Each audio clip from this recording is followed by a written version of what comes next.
Ìkéde fún gbogbo ọmọ aráyé. Mo kí gbogbo ọmọ aráyé níbikíbi tí wọ́n bá ní àǹfààní láti máa gbọ́ ìkéde yìí ní àgbáyé. Orúkọ mi ni Moreniketeju Adebabi Tinashaye. Èní ni ọjọ́ ọ̀sẹ̀, ọjọ́ mẹ́tàlélógún ní oṣù kẹfà ọdún 2024. Ayé tuntun, ìjọba Olúwa. Olúwa ní kí a kéde fún gbogbo ayé wípé òun ti dá ayé tuntun sílẹ̀ láti ìbẹ̀rẹ̀ oṣù kínní ọdún 2024. Olúwa ní ọdún méje ni òun yà sọ́tọ̀ láti rí wípé ìyípadà ayé sí ìpìlẹ̀ ó di àmúṣẹ.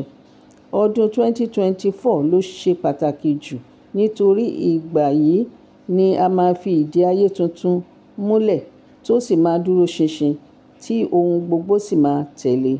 Olúwa ní ayé tuntun ti wà ní àsọtẹ́lẹ̀ nínú ìwé Bíbélì mímọ́, Ìfihàn abala 20, Revelation chapter 20, kí a wo irúfẹ́ rẹ̀ ní ìwé mímọ́ Quran. Ṣíṣe àkóso ayé. Olúwa ní òun ni alákòóso ayé tuntun yìí. Òun ni yóò sì máa darí ayé gẹ́gẹ́ bí ìfẹ́ òun. Olúwa ní òun máa yan àwọn àgbàlagbà tí wọ́n máa jẹ́ òpómúléró àti onídùúró ayé tí wọ́n sì máa jẹ́ màláíkà ayé. Oríṣiríṣi iṣẹ́ ni Olúwa máa fún wọn ṣe pẹ̀lú agbára tó tọ́ láti fi ṣe iṣẹ́ wọn. Wọ́n ní agbára láti bá àwọn ìjọba àti àwọn ará ìlú sọ̀rọ̀ àti láti pa àṣẹ gẹ́gẹ́ bí Olúwa ṣe rán wọn. Ìrònúpìwàdà, ìjẹ́wọ́ ẹ̀ṣẹ̀ àti ìdáríjì.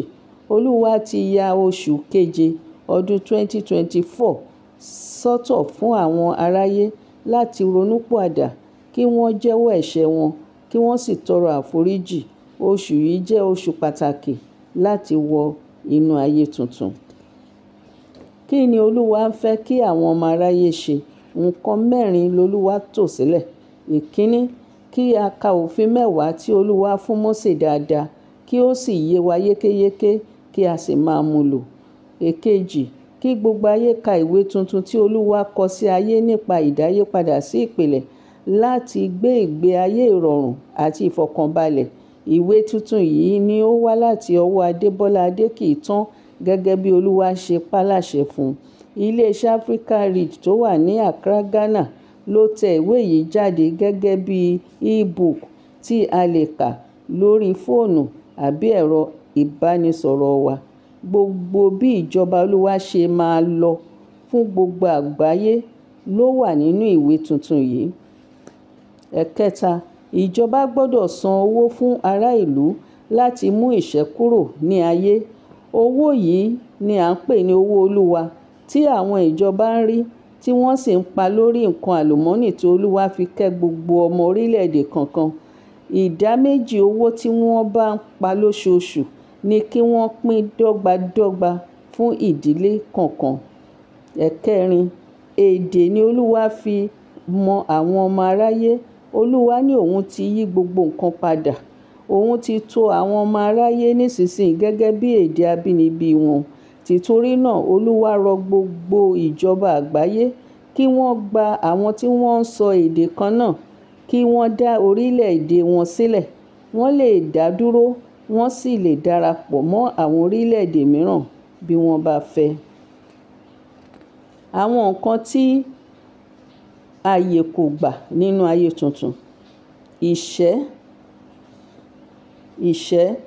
ìfìyàjẹ aláìṣẹ̀, òṣì, ẹkún àti òṣè, ìbànújẹ́ àti nǹkan tí kò lè mú ènìyàn gbé nínú ayọ̀.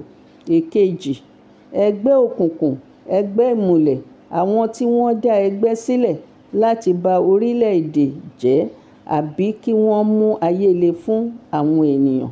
Ẹ̀kẹta, àwọn ọba àti olóṣèlú wọn ò lè ṣe ìjọba mọ́ nínú ayé tuntun látàrí gbogbo ìwà ìbàjẹ́ tí wọ́n ti fi ba ayé jẹ́. Ẹ̀kẹrin, òògùn owó ṣíṣe, pípa ènìyàn, kí a fi ẹ̀mí ènìyàn ṣòfò yálà ìyàwó, ọmọ, ẹbí, ará àbí ará ìta. Ẹ̀karùn-ún, ẹ̀tàn, àìṣòdodo àti ìbá ti ìlú jẹ́ àbí ìbá ti ènìyàn jẹ́. Ẹ̀kẹfà, gbígbìmọ̀ ogun, jíjà ogun àti dídá rògbòdìyàn sílẹ̀ ní ìlú. Ẹ̀keje, àìní ìbẹ̀rù Olúwa.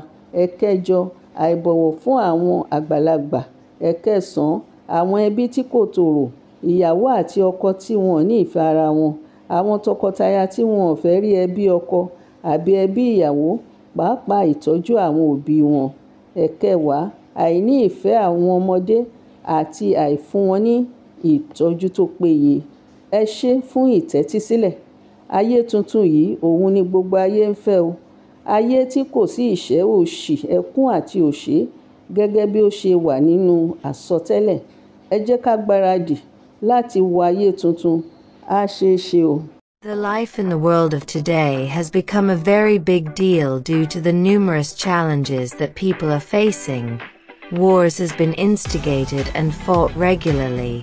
Poverty rates continue to rise daily, and more people become homeless. The good people of the world have prayed for a better world, and many have worked for it. Our life is framed between our beginning and our end.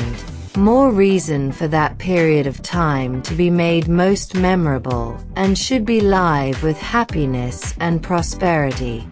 Nevertheless, God has seen our struggle and answered our prayers. He has spoken, and he has revealed to his servant the author Adebola Adekitan the way out of our current difficulties. God said, "I have seen the decadence in the world, how the world has been taken over by some nations and individuals, how people are made poor and how wars are fought, leading to the killing of innocent souls. I have decided to take over the world and control it. I will restore the natural world. God has spoken." What I want every one of us to retain here is the key words natural world. The question is that what is the meaning of it? Why do we need it? And what God wants us to do in the natural world? The natural world is a joyous world where quality life is guaranteed, a world yielding brighter and more civilized societies, free from poverty, enslavement, wars, terrorism, racism, and many other vices that are plaguing the current world. Life is a gift and it deserves to be celebrated. Reason why we need to dwell in an environment worthy of our existence, a space where everything is provided. The will of God for humankind has always been for good, not for bad, and he proved it during the creation of the first human and his spouse. He placed them in Eden Garden, an environment where everything is provided for a good life. We have the same illustration in the book of Quran Al-Baqarah 22, where it is written that God is the one who made for you the earth a spread out, the sky a ceiling, and send down from the sky rain and brought forth thereby fruits as provision for you. So do not attribute to Allah equals while you know that there is nothing similar to him. God has provided for us what we need for a good life and enough reason for every human being to be forever grateful. The natural world is a reminder cloud in the sky showing how much God still loves the world and want to make it a better place. Failing to plan is planning to fail. Therefore, before the establishment of the natural world, there is a process to follow. A 7-year journey who begun already from January 2024. More details is ahead to come, and I encourage you to like and subscribe to our channels. We also urge you to go and get your copy of the book on Africa Red in order to be a partaker of the new world under construction. You are free to join our NWR team. Just email us on restorednaturalworld@gmail.com. La vie dans le monde d'aujourd'hui est devenue très difficile en raison des nombreux défis auxquels les gens sont confrontés. Des guerres ont été déclenchées et combattues régulièrement. Les taux de pauvreté continuent d'augmenter chaque jour, et de plus en plus de personnes deviennent sans abri. Les bonnes personnes du monde ont prié pour un monde meilleur, et beaucoup ont travaillé pour cela. Notre vie est définie par notre début et notre fin. Raison de plus pour que cette période soit la plus mémorable et soit vécue avec bonheur et prospérité. Néanmoins, Dieu a vu notre lutte et a répondu à nos prières. Il a parlé et a révélé à son serviteur, l'auteur Adebola Adekitan, le moyen de sortir de nos difficultés actuelles. Dieu a dit, « J'ai vu la décadence du monde, comment certaines nations et certains individus se sont emparés du monde, comment les gens sont appauvris et comment les guerres sont menées, entraînant le meurtre d'âmes innocentes. J'ai décidé de prendre le contrôle du monde et de le maîtriser. Je restaurerai le monde naturel. Dieu a parlé. Ce que je veux que chacun d'entre nous retienne ici, ce sont les mots-clés le monde naturel. La question est de savoir ce qu'il signifie. Pourquoi en avons-nous besoin? Et qu'est-ce que Dieu veut que nous fassions dans le monde naturel? Le monde naturel est un monde joyeux où une vie de qualité est garantie.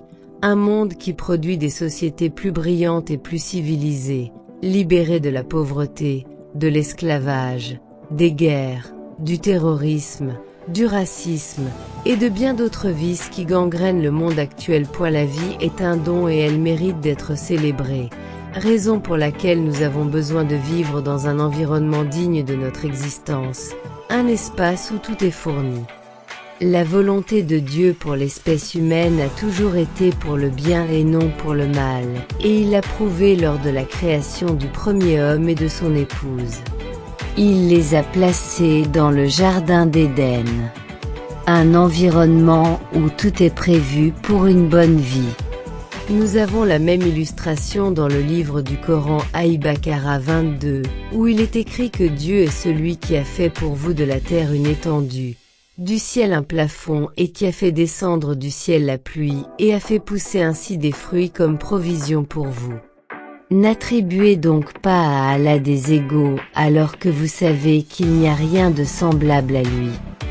Dieu nous a fourni ce dont nous avons besoin pour une bonne vie et suffisamment de raisons pour que chaque être humain soit à jamais reconnaissant.